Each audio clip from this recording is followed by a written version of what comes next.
Hi guys, Anel Tunes, the African Mixmaster, back in another tutorial. And today we are talking about backup vocals. Let's have a listen to the backup vocals that we're going to deal with. Nafuna gwe, nafuna asinga, nafuna gwe, Yesu omala. Beautiful, beautiful backup vocals. Now, let's try to listen to their backup vocals in the mix with everything playing.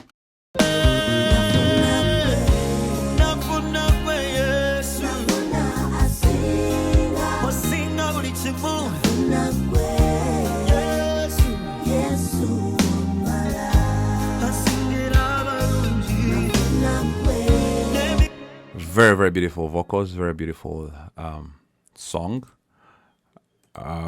Now, talking about backup vocals, first things first, backup vocals or good sounding backup vocals are made when recording, not when mixing.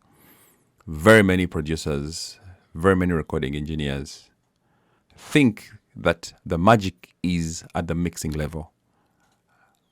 I'm sorry to break the news to you that no, backup vocals are made in studio when you are recording. Make sure you have a very good recording of the backup vocals. That's where it all begins. First, I advise that if you're to record backup, say if you're to record a tenor, record 2 takes of that same tenor so that you can do what we call a hard pan.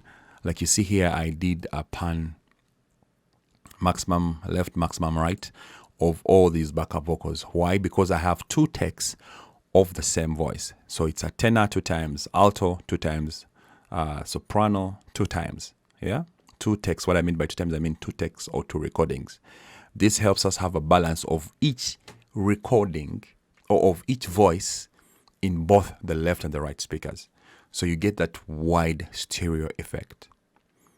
When you're recording your next backup vocals, please have that in mind.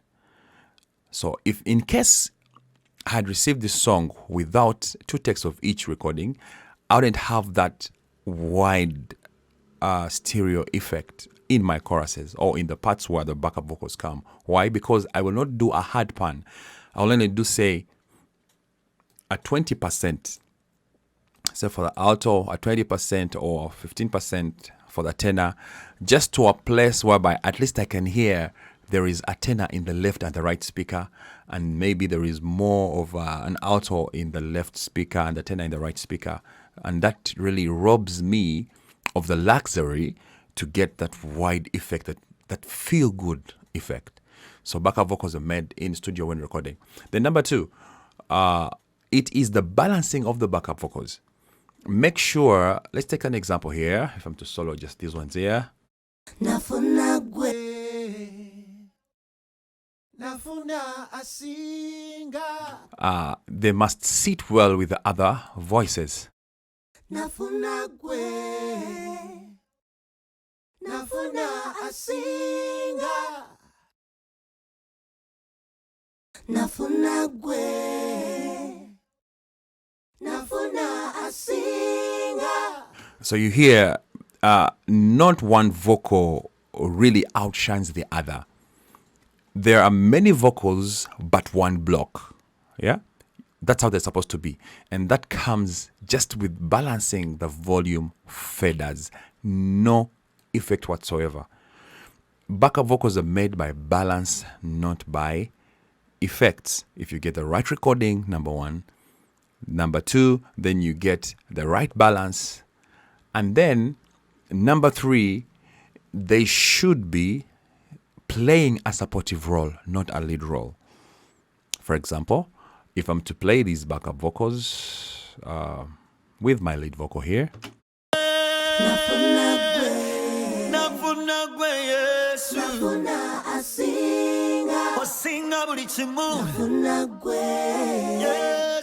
Yesu omala. You hear? They are not very loud. They are in sync with the lead voice. So many songs you hear backup vocals that are really out of sync with the lead voice, and that doesn't really sound good. And then you wonder, why isn't my song? There's something missing from the sound of my song. And then you begin rushing to plugins, delays, try to glue it together, or compressors. And that's not it. The challenge is just with your balancing. And I know very many artists so love their backup vocals loud, very loud. Not to say that's wrong. In some cases, it might be called for. But they're called backup vocals because they back up. They don't take the lead role. They just sit and help the lead to shine. Before we continue, I have some very interesting news. I have created a course named Secrets to Mastering Afrobeat Music. Just click the link in the description. Just go and sign up for that course. It is an amazing course where I share every secret there is to mastering Afrobeat music. So please feel free, click that link, go to that course and sign up right now. It's an amazing course. So let's continue. So like we've seen, number one, good recording. Number two, record 2 takes for every voice.